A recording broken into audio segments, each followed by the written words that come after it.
नमस्कार दोस्तों, पहले मैंने आप लोग को अलग अलग साइज़ का बनता हुआ घर के लिए जो काम किया गया उसके बारे में बहुत सारा वीडियो बताया हुआ है। और आज की इस वीडियो में मैं आप लोग को एक 2000 स्क्वायर फीट में बनते हुए घर के लिए जो काम किया गया है इसके बारे में पूरा जानकारी देना चाहता हूँ।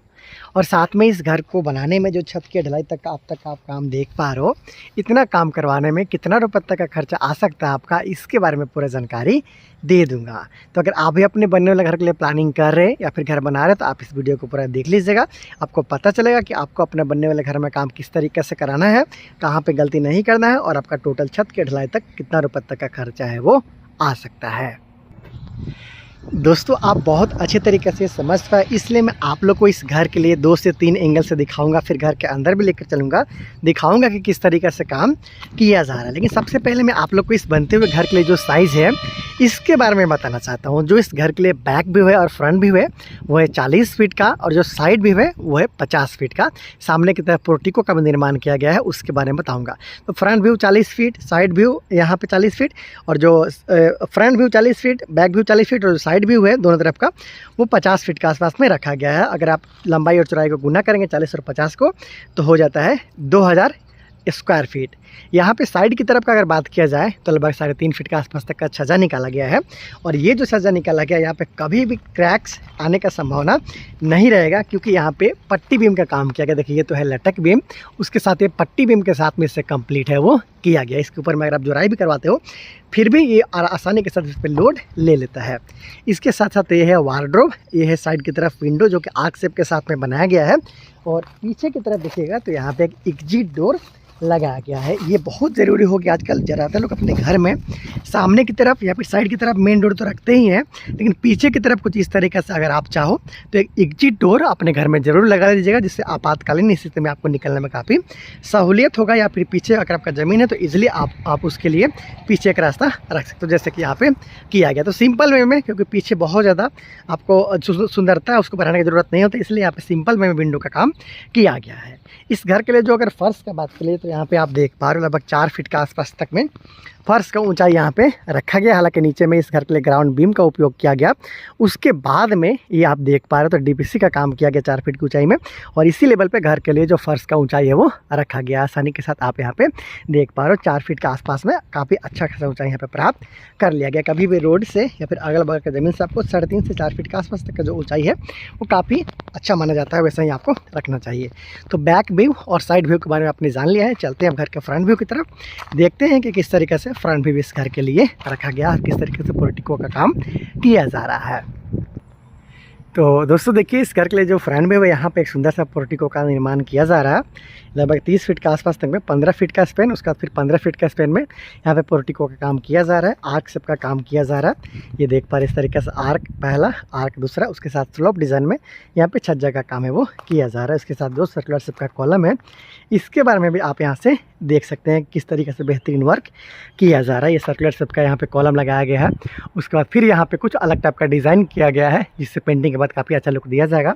उसके बाद फिर यहाँ पे उसके साथ फिर उधर पे 3 कॉलम के साथ में, सर्कुलर शेप का कॉलम के साथ में ये आर्क बनाने का काम यहाँ पे किया जा रहा है। आपको डिफरेंट एंगल से भी दिखा देता हूँ ताकि आपको काफ़ी अच्छा से समझ में आ सके। उसके साथ साथ यहाँ पे भी देख पा रहे हो तो यहाँ पे भी सामने की तरफ और साइड की तरफ आर्क का उपयोग किया गया है। तो 2 आर्क सामने की तरफ, एक साइड की तरफ, फिर दूसरा साइड की तरफ यहाँ पे आर्क का इस्तेमाल किया जा रहा है। सामने की तरफ का जो विंडो है यहाँ पे आप देख पा रहे हैं बिल्कुल सिंपल वे में, जबकि साइड का जो विंडो है उसके साथ साथ जो आर्क है उसके साथ में यहाँ पे काम को किया जा रहा है। आप बहुत ही आसानी के साथ यहाँ पे देख पा रहे हैं। तो दोस्तों, आपने फ्रंट व्यू, साइड व्यू और बैक व्यू से इस घर को देख लिया है। अब चलते हैं घर के अंदर, देखते हैं किस तरीके से काम इस घर के लिए किया जा रहा है, कैसे इसे बनाया जा रहा है, और बहुत सारा आइडिया आप इस घर के अंदर में भी ले सकते हो। चलिए अंदर में देखते हैं किस तरीके से बनाया गया और ऐसा काम करवाते हैं तो आपका कितना रुपये तक का खर्चा है वो आ सकता है। तो दोस्तों, बाहर से तो मैंने आप लोग को इस घर को दिखा दिया है कि किस तरीके से बनाया जा रहा है। अब चलते हैं अंदर और देखते हैं कि किस तरीके से इस घर का काम को किया जा रहा है। हालांकि बांस बल्ली लगा हुआ है, फिर भी मैं पूरा कोशिश करूंगा कि आप लोग को बहुत ज़्यादा अच्छे तरीक़े से ज़्यादा से ज़्यादा जानकारी दे सके। तो ये तो आपका पोर्टिको हो गया। इजीली यहाँ पे 2 कार आप पार्क कर सकते हो, क्योंकि साइज इसका काफ़ी बड़ा रखा गया है। पोर्टिको के बारे में मैंने बताया कि यहाँ पे आर्क शेप के साथ में काम किया जा रहा है।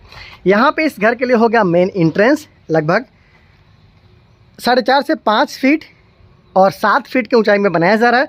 एक्स्ट्रा आर्क शेप का यहाँ पे वर्क है वो किया गया है।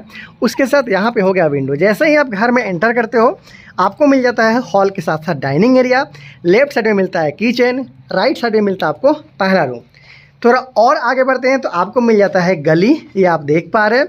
इधर आपको मिल जाता है इस घर के लिए दूसरा रूम, उसके बाद फिर ये तीसरा रूम, पहला रूम आपने यहाँ पे देखा हुआ था। इसके साथ और पीछे की तरफ चलते हैं तो यहाँ पे इस घर के लिए सीढ़ी और उसके साथ साथ टॉयलेट और बाथरूम का काम आप देख पा रहे हैं। इधर आप देख पा रहे हैं कि बिल्कुल क्लॉकवाइज बना हुआ सीढ़ी है और यहाँ पे बना हुआ ये टॉयलेट और बाथरूम है। इस घर के लिए फर्श का काम नहीं किया गया है, क्योंकि कंस्ट्रक्शन कॉस्ट के बारे में भी आप लोग आइडिया देता हूँ। तो देख पा रहे हैं यहाँ पे फर्श का काम अभी नहीं किया गया। जैसे ही बांस बल्ली को हटाया जाएगा उसके बाद में ब्रिक सोलिंग करते हुए घर का फर्श का काम को किया जाएगा।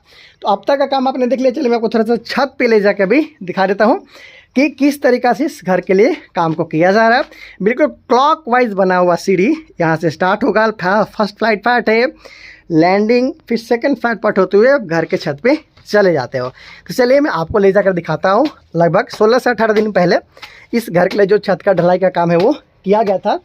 और इसके साथ साथ जो घर के लिए कॉलम और बीम लगा हुआ है इसके बारे में भी आप थोड़ा सा जान लीजिए। इस घर के लिए जो प्लिंथ बीम लगाया गया था और उसी साइज़ का यहाँ पे इस घर के लिए देख पा रहे हैं तो जो फ्लोर बीम है उसका काम किया गया है।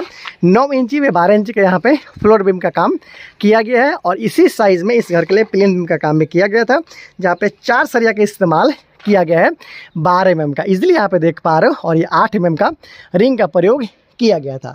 कभी भी आप किसी भी तरह का बीम का काम करवाते हैं हमेशा आपको जो रिंग है इसको आपको ऊपर में लगाना होता है। ये जो हुक है उसे ऊपर में देख सकते हो। पहला हुक आपको इधर, उसका तो रैंडमली इधर, फिर उधर, इधर, उधर, इधर, उधर, इस तरीके से आपको बांधना होता है। एक दिशा में बिल्कुल आपको रिंग को नहीं बांधना चाहिए।